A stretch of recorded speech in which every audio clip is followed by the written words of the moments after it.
I recently made a video describing a very basic setup to hook up your computer with a mixing board using an EMU tracker. I still think that's a good way to hook things up if you only need to record one track at a time. I used to do a lot of that where I would take a drum track and play the bass along with it and record that. Perhaps then I'd record guitar or vocals or piano, whatever. Well, since then I've had a lot of questions from folks wanting to record more than one track at a time. Perhaps they have a set of drums set up with more than a few mics set up around the drums, or perhaps they're recording a whole band with 5 or 6 members.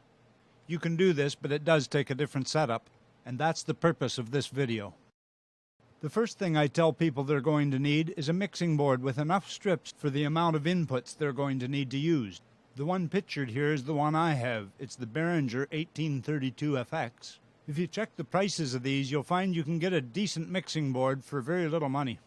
Now the next thing you'll need is an interface to go into your computer. Your basic computer sound card would have only 1 or 2 inputs. And for an interface, you're going to want one with enough inputs to do for what you need to record. I have this one, the M-Audio Delta 1010. It has 10 ins and outs, but 2 of them are digital, so this gives me 8 mono analog ins and outs to my computer. So that's the equipment. Now let's look at how to set it all up. Again, there are more than a few ways to do this, but I'll show you exactly how I do it here now presently.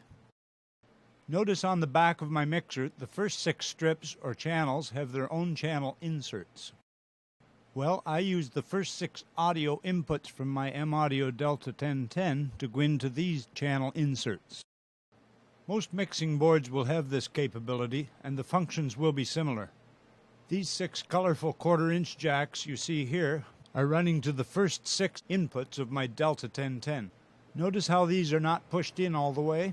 This is referred to as the tip and sleeve method. If I push these in all the way, they cut out the sound going through the mixing board and through the system, through the speakers and headphones. I don't want that to happen because I use it that way. This is my direct hardware monitoring. So I push them in only to the first click, or the tip. By doing it this way, it will send the signal pre-fader to my computer. Pre-fader means the signal will not be affected by any movement of the sliders or the EQ. This has its advantages while recording.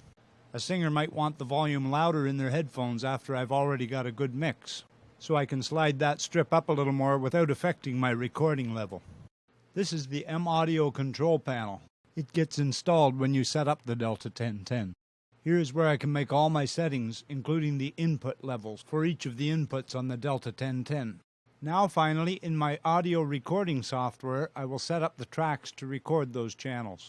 Sonar allows you to arm as many tracks as you need to record all at once. So that makes a real nice setup for multi-track recording.